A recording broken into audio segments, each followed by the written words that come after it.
Voici un homme qui est monté sur la femme de son voisin. Mais au moment de se retirer de partie, il se rend compte qu'il n'arrive pas à sortir de son entrejambe. Histoire vraie. L'affaire se passe au Cameroun. Voici deux couples. Un déjà est un couple de Bamoun. L'homme est conducteur de grenier et la femme possède une petite boutique. Et le deuxième couple, un couple de Bouddha. Et tous deux sont des commerçants. Ce qui se passe donc est qu'un jour, donc, la femme Bamoun donc, a une liaison avec l'homme Bouddha. Les deux se voyaient ensemble et la liaison durait déjà depuis un long moment. Bon, déjà, l'homme Bamoun avait déjà constaté que son voisin, il avait déjà découvert depuis longtemps que son voisin sortait avec sa femme. Mais il n'a rien dit, il n'a pas parlé. C'est comme ça qu'un jour seulement, il les a tamponnés tous les deux dans un restaurant. Il est entré dans le restaurant, il s'est mis en face de devant eux, il les a dit, ce que vous faites là, arrêtez ça rapidement. Il dit que ce que vous faites là, arrêtez ça rapidement. Il n'a pas fait de scandale, il n'a pas essayé de bagarre ou quoi que ce soit. Il est sorti après avoir dit ça. Les deux amants se sont restés comme s'ils se sont regardés. Là maintenant, ils ont déjà vu que ça a commencé déjà un peu à chauffer. Ils ont décidé d'arrêter d'eux-mêmes. Ils ont donc décidé de se calmer et d'arrêter. Mais après un certain temps, donc, ils se sont dit, Aka, il va faire quoi? Si le jour où il nous a attrapés, il n'a pas bagarré, il n'a pas fait de scandale, c'est que c'était un gars faible, il ne va rien faire. Ils ont donc rapidement recommencé les liaisons. C'est comme ça qu'un jour, donc, ils se sont donc donné rendez-vous à un hôtel, plus précisément à un lieu habituel. Ils avaient l'habitude de se voir pour faire leurs petites affaires. Ils se sont donc retrouvés là-bas et ils ont commencé leur, vous savez quoi. Après avoir terminé, au moment où l'homme maintenant veut se retirer de la femme et partir, il se rend compte qu'il n'arrive pas à sortir. Il tire fatigué, il tire son engin fatigué, il se rend compte que ça ne sort pas.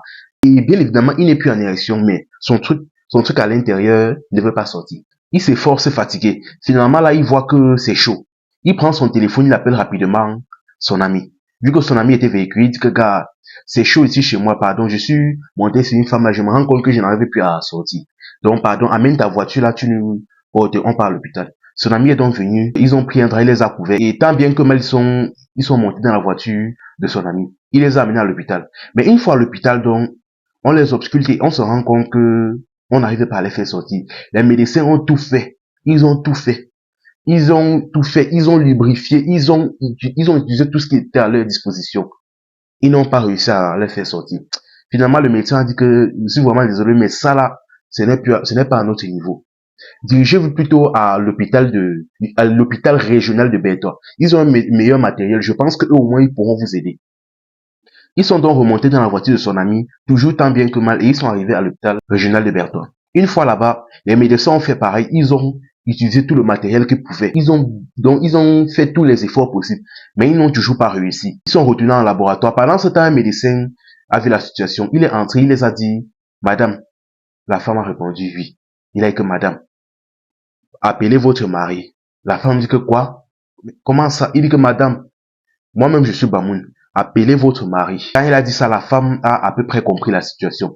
Elle a pris son téléphone, elle a appelé son mari. Son mari a dit que bon, là, vu qu'il était chauffeur de grenier, il a dit là, je suis en train de transporter ma marchandise.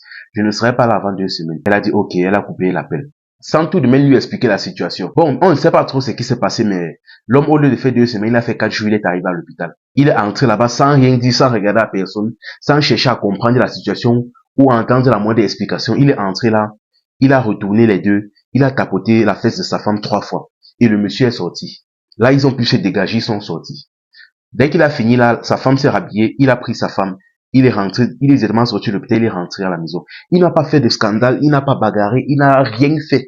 Il a juste pris sa femme, il est parti avec elle. De son côté maintenant, l'homme est monté dans la voiture de son ami, ils sont rentrés. La femme maintenant de l'homme Bouddha était au courant de la situation. Mais elle n'a rien dit. Quant à son mari, même quand il est rentré avec sa femme, il n'a pas fait d'histoire, pas de scandale, rien. Ils sont restés ensemble comme ça. Ne me demandez pas pourquoi. C'est un couple camerounais. Ils sont restés comme ça. C'est comme ça que après quelques temps, l'homme Bamoun est décédé. C'est-à-dire le chauffeur de grenier, il a fini par décéder. Et quant au couple Bouddha, ils ont déménagé un peu plus tard. La femme est restée comme ça, elle a continué seulement à gérer son commerce. Ah, franchement, la famille. Dans cette histoire, il y a 2 morales à en tirer. 2 morales à en tirer dans cette histoire. La première morale, déjà, bien évidemment, arrêtez de chercher les femmes des gens.